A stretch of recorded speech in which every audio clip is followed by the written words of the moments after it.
Alrighty, welcome back guys to part 2 and hopefully the final part of my playthrough of Nights into Dreams. So we completed Claris's levels in the previous part and now we're doing Elliot's ones.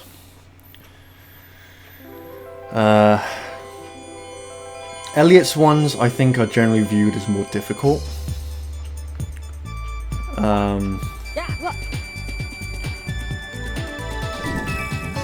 And I'm not inclined to disagree, but like Elliot has a few levels that are really fun to play, so despite the additional difficulty it's not too bad.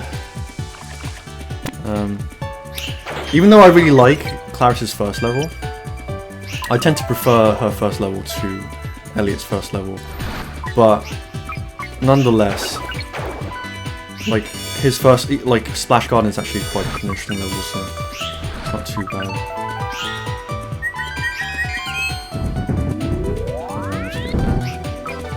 Alright, let's fucking kill it. So, if you know like the layout of the levels really well, it's actually possible to get like whoops, going on Utopia. You can actually like get a an infinite chain going. So like what I was doing in the Soft Museum for Claris's playthrough, I think you can do in this level. You have to be really quick though and really accurate. But,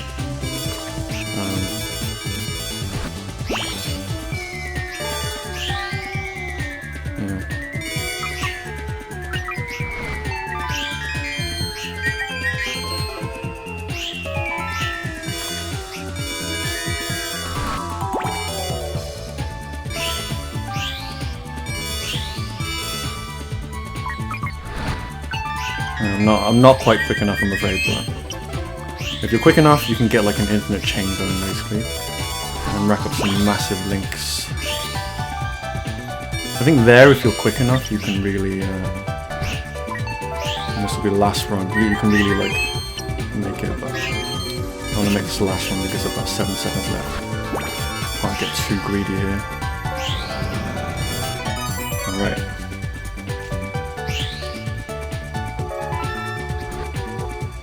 So yeah, it makes all the difference if you know the levels versus if you don't. So like, it's quite a frustrating game in the sense that like the first time you play, you're gonna suck ass because you don't know what you're doing. Like you're figuring the controls out.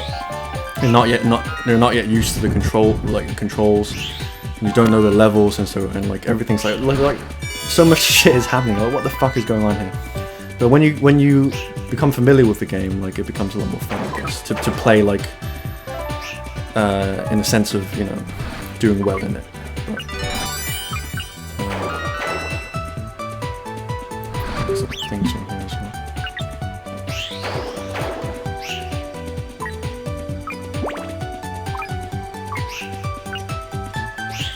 Got enough here as well.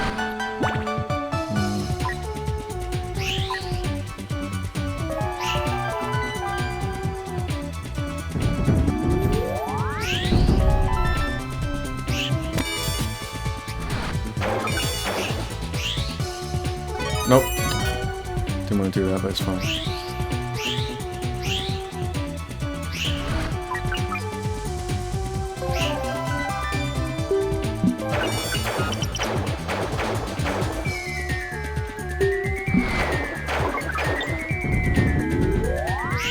We can make up for that here. This part's a bit janky.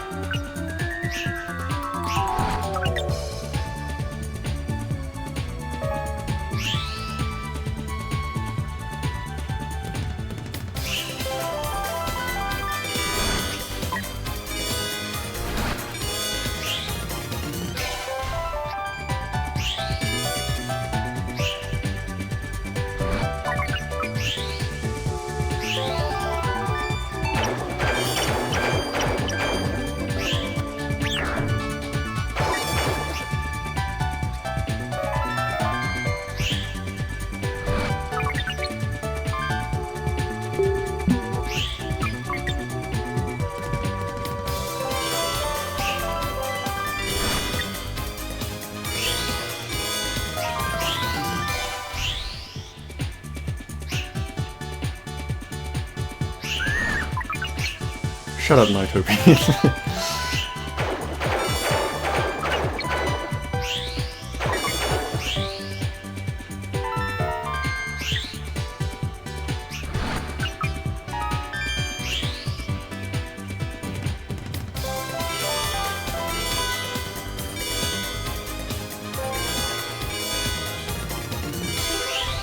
Okay.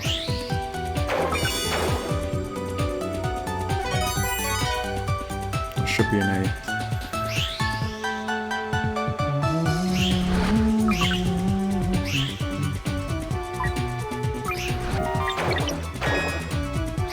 Bit detuned on that little trumpet thing over there. Now this is pretty cool.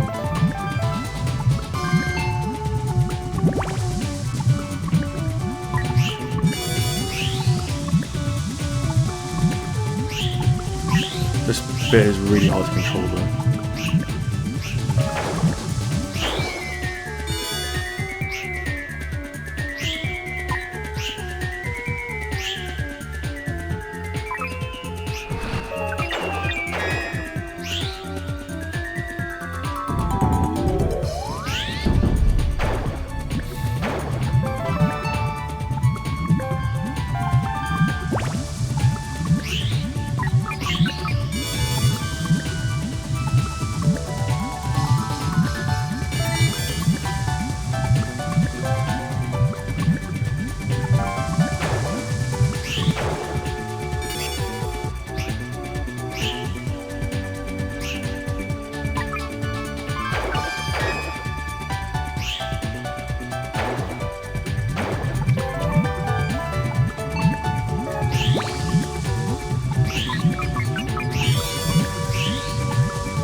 Okay, boss time, or nightmare in time I should say.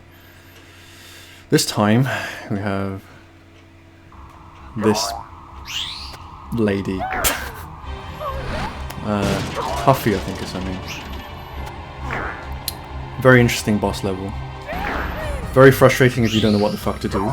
So if you've never played this before, you'll like be like, what the fuck am I trying to do? Essentially what you're trying to do is you grab her, and she randomly hurts you sometimes, and you throw her forwards, and you throw her through like wooden wall things like that. You spin automatically, so yeah, the idea is to throw her through the wall and essentially to get her through to the end of the level. Also, if you listen to this music and you've played Phantasy Star Online before, you'll notice the similarities, because I think essentially it's the same composers, right? So like you have the likes of Fumie Kumatani, who is an amazing composer. Maybe Jun Senoue. You know that Jun Senoue is like somehow involved in this. Then there's like what's his name? Kenichi Tokoi, and I don't know if that other guy. I forget the other composer for PSO, but like he probably was involved in this as well, which is why the music sounds so freaking nostalgic and familiar. Whoever composed for Sega Rally probably was on this as well. Like particularly I think it's the next level. You'll hear like a tune that's very similar to like the original Sega Rally tunes.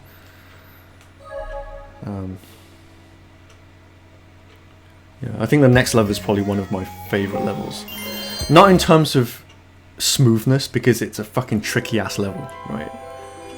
Oh no, it's not this one, it's the one after this one. My apologies. But the level after this one is one of my favourite levels. In terms of music, in terms of like how imaginative it is. I'm trying to... Okay, there was an egg here. Don't know where it's from. What the fuck? Something just died. Yeah, so you could like, again, you can even like go around exploring the level. Of course, you have to watch out for the alarm clock, because the alarm clock's a pain in the ass. But if you're pretty confident, you could like go around and you could like collect some blue chips before you switch to knights, and that will help you out because you can you have a head start basically. So I'll just do it now just because I can, you know, I might as well show it off.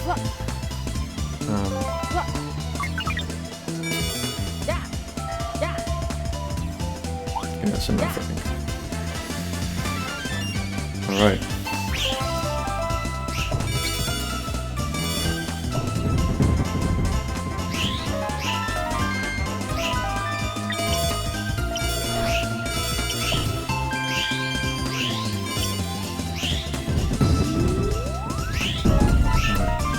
Yeah, generally speaking, like the first mare is always really fucking easy, and it's to let you like build up a nice little chain for yourself.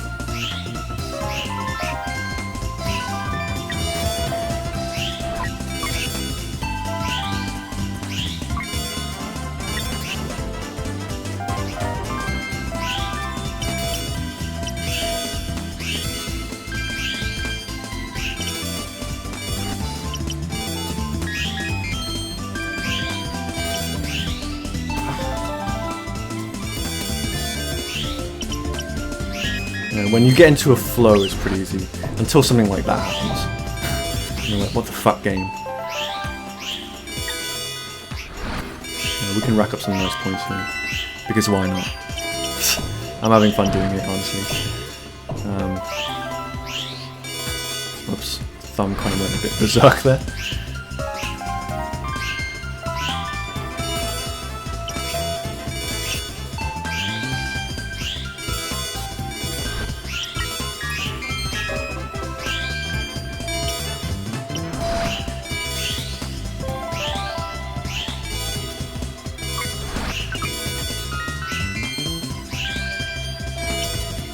Probably do one more loop before we have to call it quits.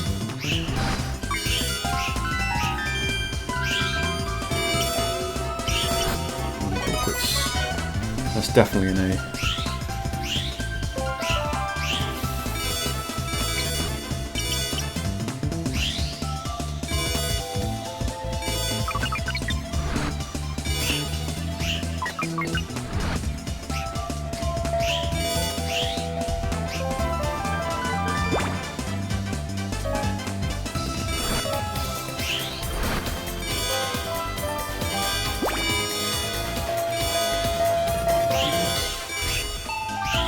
Alrighty.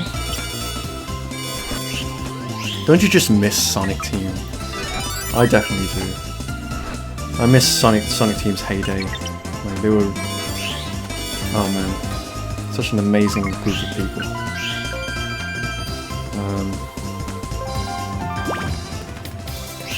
So much passion. You know, they were true artists, honestly.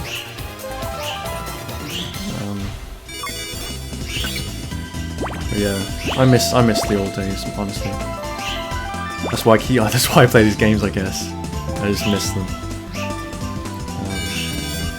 But yeah, in case you haven't noticed, I'm a real Sonic Team / Sega fanboy. I tend to not think of myself as such, but like, if I'm honest, I'm a Sega fucking fanboy. You know, I love Nintendo and all of that, but like, Sega was where it's at, man. If I had to choose between Nintendo and Sega, which is honestly not something that any mere mortal should do, honestly, or at least, you know, I'm talking about like a mere mortal who was born in that time era, because like, you know, anyone who's being born now, they're probably not going to have a good idea of like Sega versus Nintendo. To them, like, Sega and Nintendo are just two like games manufacturers, right? But like to those of us who are a bit older, who grew up in the era where like Nintendo and Sega were like the founders of modern gaming. You know, like you're like, goddamn, you know, it's hard to choose, but like if I had to choose one, I'd choose Sega, because Sega is just Sega, man. A company with so much vision. But of course, all good things must come to an end. You know, and we all have to move on, I guess. Or you could just keep playing these old classics until you die, which is probably what I'll do, honestly. Which is not so bad of a way to die, honestly. I can imagine a lot of worse things than that.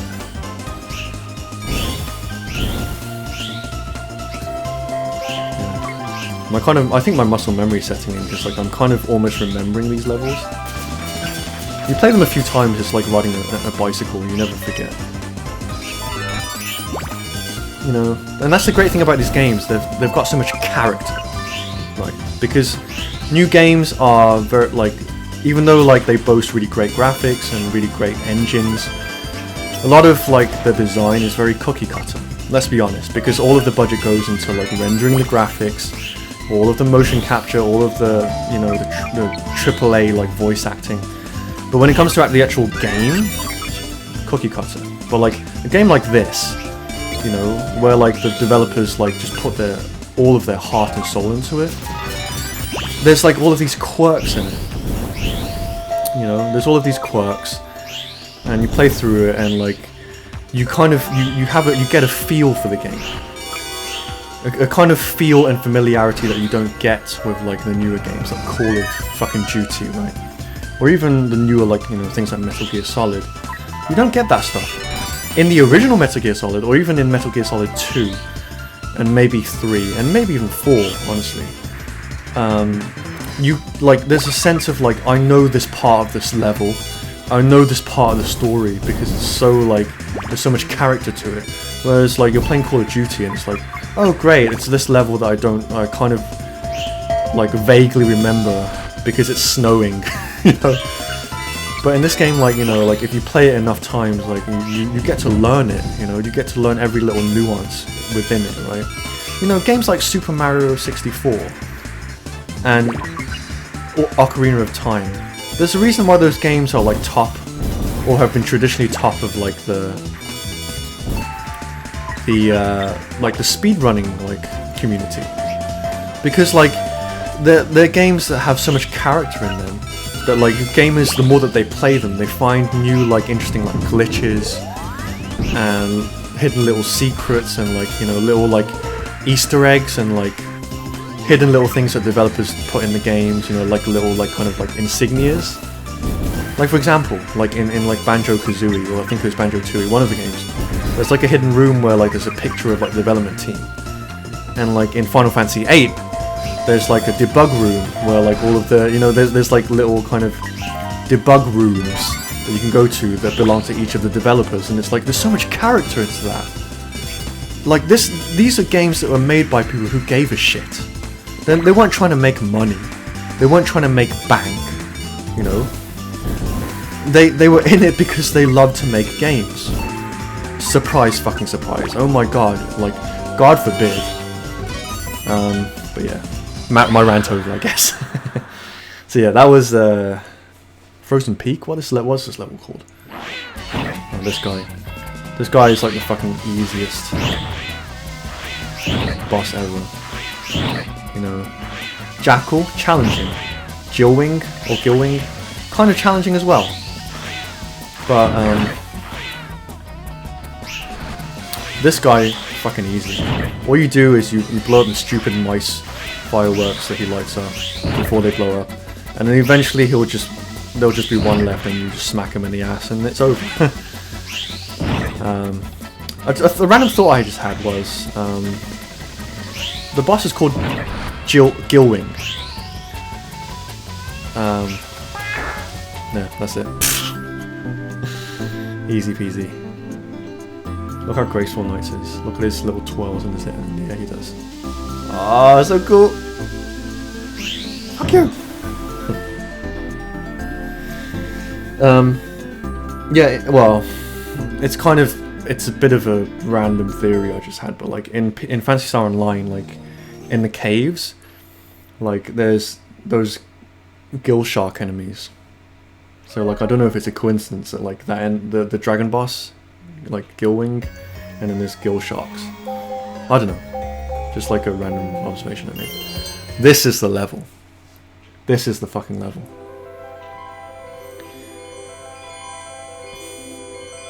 stick can you?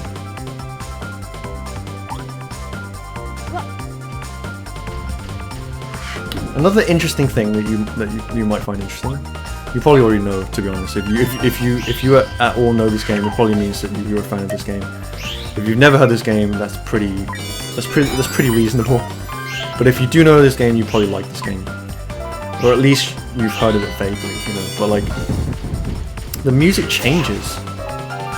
Like, there's new like parts that get introduced into it, like as like the variables within the stage change.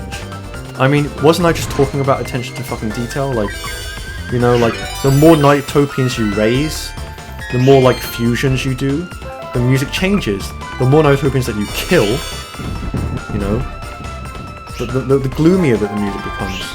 It's like, that's so cool, right? So much thought. Let me just go back and...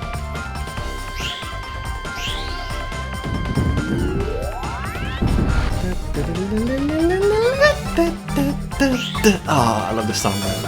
This is the Sega Rally track I was talking about. Sounds like a Sega Rally replay track. I don't know what that was. I got some kind of special thing. I still to this day don't even know what half of the shit in this game does. Sometimes when you power loop, like a really kind of like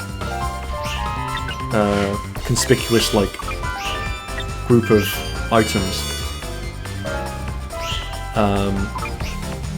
something appears, and then if you get it, like sometimes it refills your drill gauge, sometimes it does something else. Like, there's so much shit. I don't think I can do another one, but I'll just get this and we'll head back. Shit.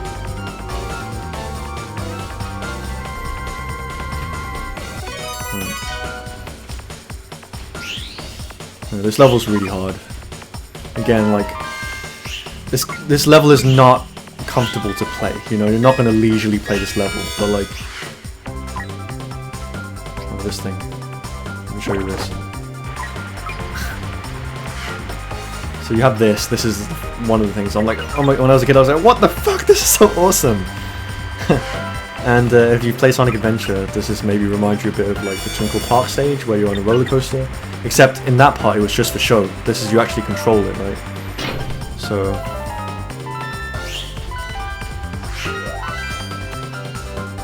there's an egg. I just hatched a thing.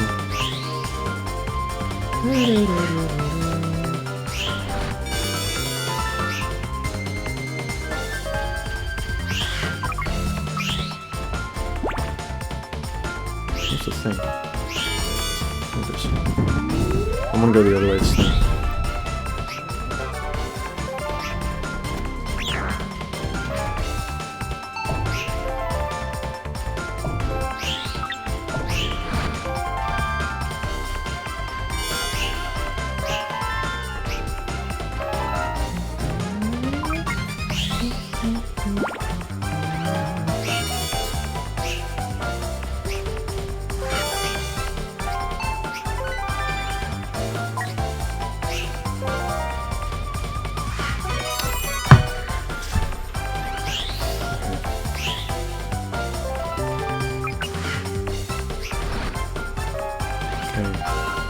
You'll see some pretty cool stuff in this level. So like what's about to come up is really awesome.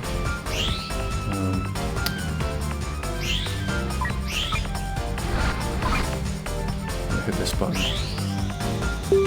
Turn that off.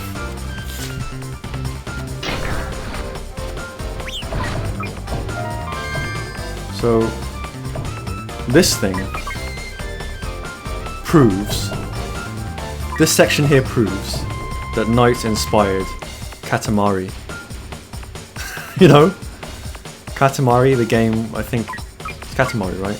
The game where you roll around and you accumulate stuff. Knight's thought of that shit first. I mean, I know in that game you roll around and in this game you fly around, but like, you know, just saying.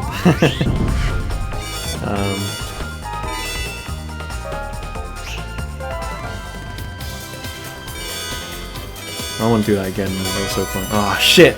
Damn it! Just as I say that as well. I wanted to do that again. Oh well, that's fine.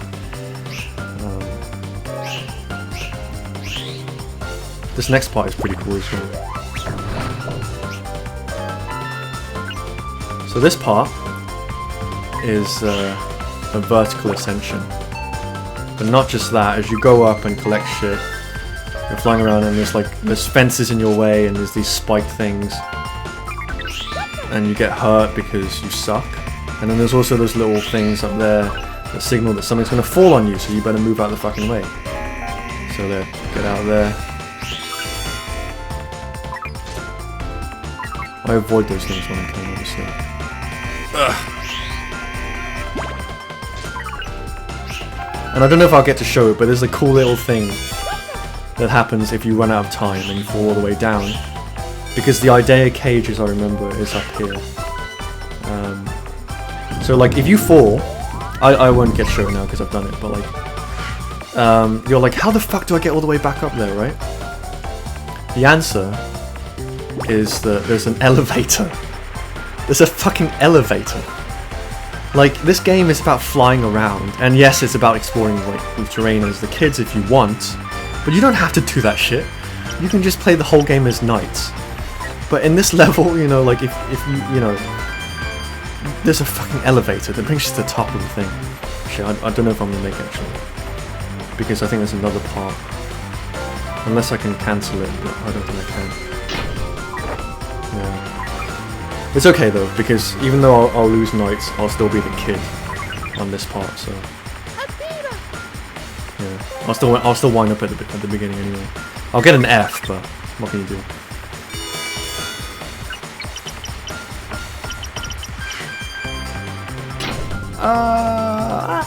Help me, mommy! Ugh. I'm gonna get all of this shit back first and foremost.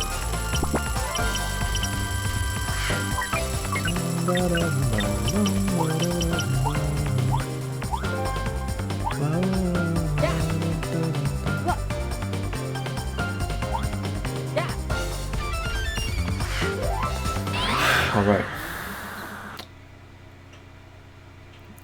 This should be Riala, right? Did I fight Riala last time? I didn't. I wonder why. I think...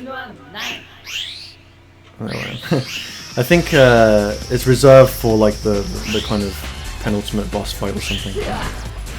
Yeah, so like, this can be a bit challenging, but honestly, I think a lot of it is luck. You know, a lot of it is don't get caught like an idiot in his power loop, but instead like lure him into your power loop. You know, like that.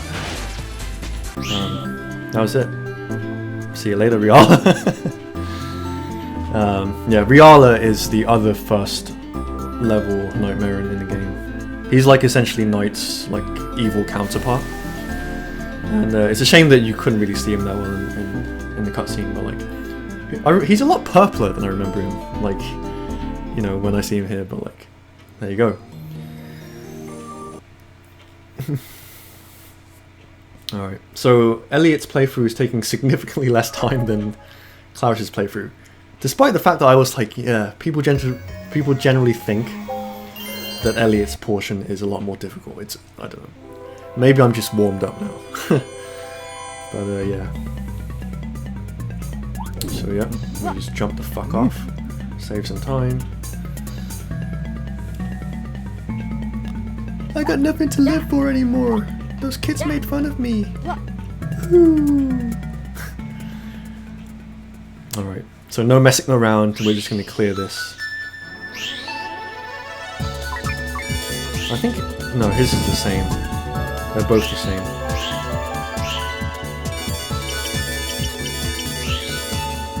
Yeah, hopefully I'm just going to go slow. I don't even care if I miss it, like if, yeah, I'm just going to go slow. Because I need to get every single one.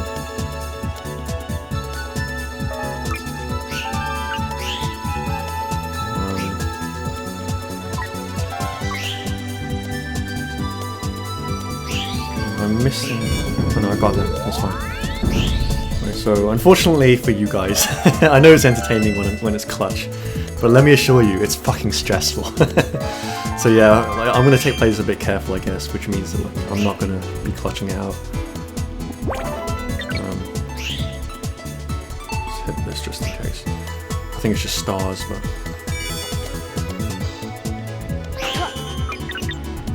it's okay. Just 5 seconds is fine, as long as I don't lose any more than that.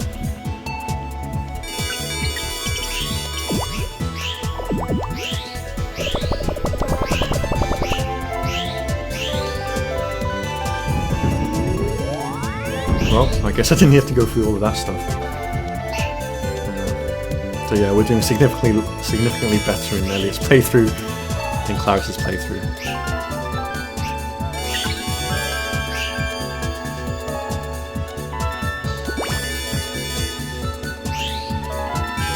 Let's see here. Where's all the blue chips?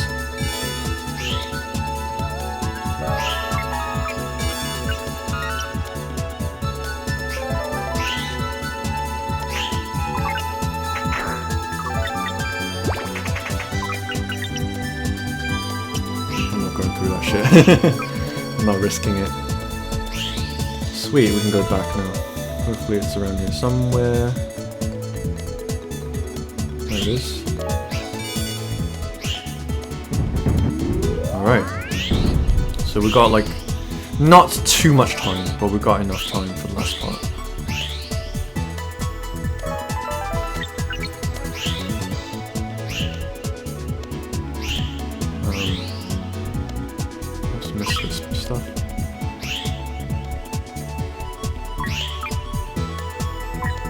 Getting close.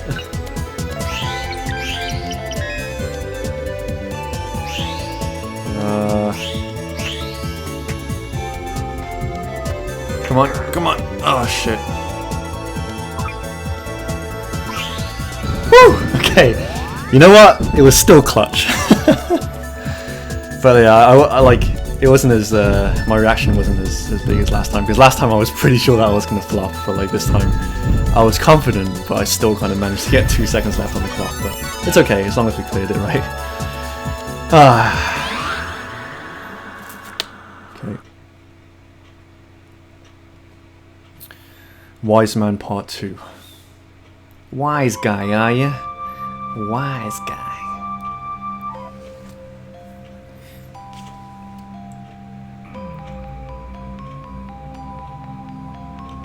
Alright, let's whitewash this clown. Master? More like bitch.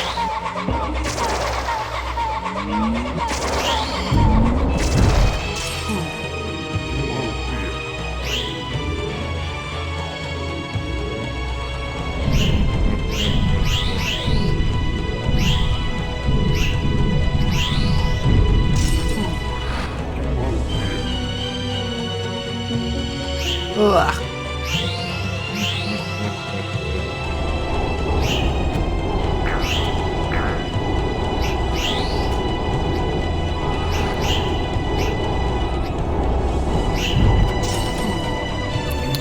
I think we've almost won. Should be like the tornado shit now, which is a bit difficult, but like, I think we just need to... it's hard. You're supposed to go to the middle of it, but it's fucking hard.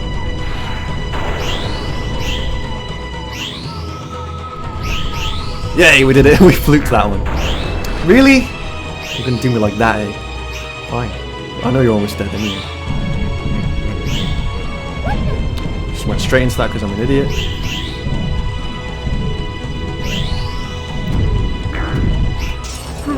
Done.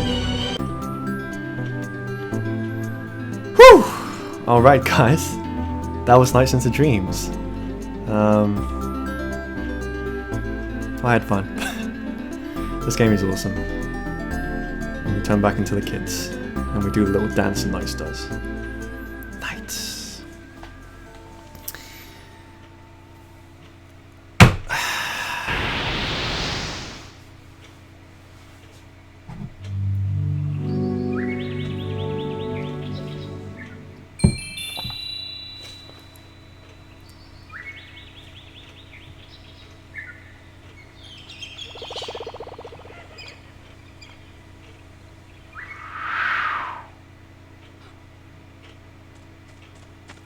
Oh, I think we got a different ending, because you're supposed to get another ending with Elliot by himself, but I'm guessing that once you clear both children, you get a different ending.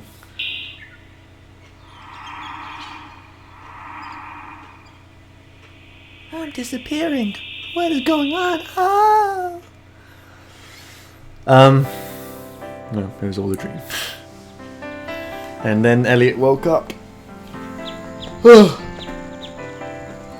Oh, by the way, I wanted to mention something, which was completely a bit unrelated, but like, if you're a fan of Nights into Dreams, and you haven't read Manga Punk Sai's Parody into Dreams comic that she did, well, essentially what she did was she took the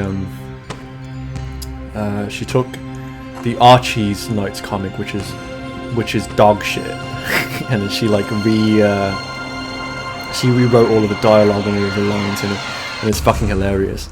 So yeah, just search Manga Punk Sai, S-A-I, and then like Nights, and then you'll get like the comic basically. But yeah, it's a good laugh. The humor's a bit dated because like she did do it like in the early 2000s or something, so yeah, but it's still cool for all of you like old people like me, like older people, non-millennials, you know, you can check that out, and you know, it'll probably be right up your alley. But actually, I don't actually know if this is an alternative ending. It might just be the normal ending. I could just be forgetting, but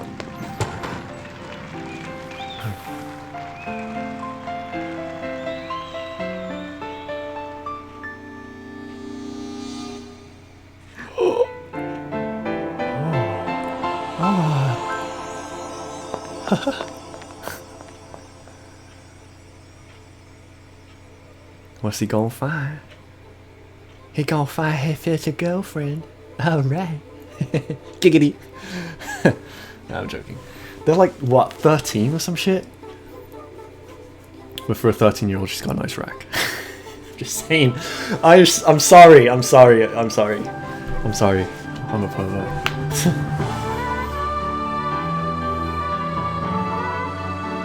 She's cute though. I'll be honest, I had a crush on Clarice. I had a mega crush on Clarice. I didn't even know who she was or what Nights was.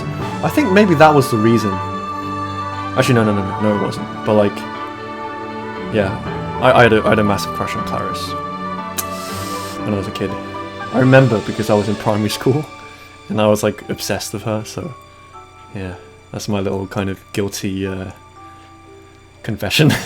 But yeah, I still think she's kind of cute though. For like a 13-year-old, I know it's creepy. Kill me. Nights. So I think I read on the wiki that like the canon is that like Nights was supposedly sacrificed himself, but I'm not entirely sure because obviously he's in the second game, or maybe the second game is kind of a spin-off. I'm not really too sure, or maybe Nights is just a figment of their imagination or dreams or whatever, but because Nights is supposed to represent something that each person has, so you know, who knows. There's a lot, like the great thing about, you know, things like this is like it's open to interpretation, so you can make whatever thing that you want to. And like I mentioned the Nights into Dreams website that those dedicated Nights fans made, and like I remember reading all of like the stuff that they wrote about it, like all of their fan fiction, all of the comics, their fan comics, all of the pictures that they made, just like a slew of like creative stuff just coming out from like this franchise. You know, people had their own theories, you know, like they had their own like fan fictions and stuff like that. It was like insane.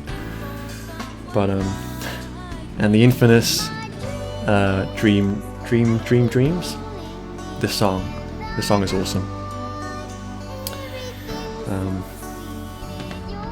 Naoto Oshima was the original designer of Nights, and so Nights is a very interesting character actually. He's neither male or female, he's androgynous. Just a little tidbit, but yeah, I friggin' love this game, you know. Or rather, this game again is indicative of an era that was just so inspired and I really miss games like this. I'm starting to sound like a broken record now, because that's the same thing I say after every gameplay, after every playthrough I do. It's like, I fucking love this game, I wish they made these games again, but like, yeah, the idea was to like kind of play more of these games so that like I could show the world that that like, you know, many people don't classify games by, you know, whether or not they're inspired, or whether they have that certain X factor to it. You know, games are classified into their genres, right? You know, first-person shooter, real-time strategy, role-playing game, you know, adventure game, platforming game. But like, what about the atmosphere that the game creates? What about the mood? What about the universe? You know, what about the themes behind it? You know, I think those are equally important to the gameplay, you know, to the genre, to all of those things, right? And yeah, you know, the same criticisms could be made of this game as any of the other games that I've played in the past, you know, or I'm going to play, you know, in that it's a bit short, the gameplay has its hitches sometimes, you know, it's definitely not a perfect game. But that's exactly why I find this kind of game enchanting. It wasn't meant to be perfect, it was meant to be an expression of the developer's, like, vision, you know, their inspired vision, you know? Like, it's not about ticking boxes and, like, there shouldn't be any, like, you know, graphical glitches, you know, and there shouldn't be any this error, because ironically, those errors appear everywhere in games anyway, no matter how much they've been quality tested, no matter how much they've been play tested by gamers, you know. Hey, you know, it's... I'm just saying that, you know, I can forgive a game for being flawed, as long as the reason for that is because there was so much kind of careful attention and love put into, you know, building the experience, you know, making the player feel something, teaching the player something about themselves and about the world, you know, like, and that's sadly something that's kind of, well, at the moment the AAA games industry is devoid of that. You might get the occasional game that like comes out and, like, you know, it is full of heart, but like it's rare nowadays because it's like the AAA games industry is inundated by games that are essentially just, it's just fan service, you know. It's just like, you know, all of this, like, what's the word, stuff that panders to, like, you know, attention deficit, you know, disorder sufferers, essentially, you know, where like it's all about just destroying things and like collecting things. Sure, I liked collecting Pokemon in the original Pokemon games, but that's because the original Pokemon games were fucking awesome and they were full of character and thought, you know, and imagination. But like Pokemon Go, nah. I mean, I get it, you know, things like Pokemon Go, you know, like they're innovative and, like, you know, many people in the world are playing them, you know, that's fair enough, but like, I'm not going to play games like that, you know. Not to say I won't try it, but I'd rather play games like this, to be honest with you. But anyway. Oh my god! He's still alive! He's still alive. Well, he's always been alive. Always has been, always will. And just as a last kind of a bit of a tidbit, you can see he's kind of almost like playing a flute there. Apparently he's actually playing an invisible flute. It's called...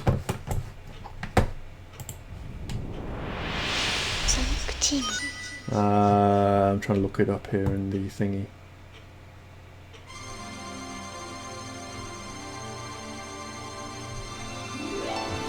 I'll just search it. Dream flute. Yeah, but yeah, that has been, guys, Nights into Dreams. Thank you very much for joining me on this journey. I'm sorry I'm kind of a bit devoid of energy because it's literally 5 o'clock in the morning.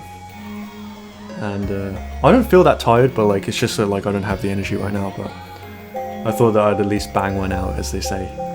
And so yeah, I hope you enjoyed this, and I definitely have. So you know, I look forward to playing more games such as this. Sound test. Oh, there's a widescreen. I'm not sure it really does anything, but oh well, it doesn't really matter. Random off, random on. Oh, okay. So like, I guess you can control to a degree, or you can relinquish control of which nightmare you face at the end of each thingy. There's also a versus, but like all it is like, you know, one of you plays Knights, one of you plays Riala, and you replay that boss fight basically. Which is a nice little addition, honestly. You know, it doesn't hurt. So yeah, you know, like that's been Nights into Dreams. I wish I could play a replay or something. I don't think I can, because like that music is awesome. Yeah, never mind. Oh cool. Okay, I'm gonna go get some sleep. Thank you guys very much for watching this. Leave a comment if you want, or whatever you want, you know. And look forward to the next thing I play. So cool. I hope you guys are having a great day, morning, evening, whatever, wherever you are. And I will catch you guys in the next Bowjinjin playthrough. See you soon. Peace out, guys.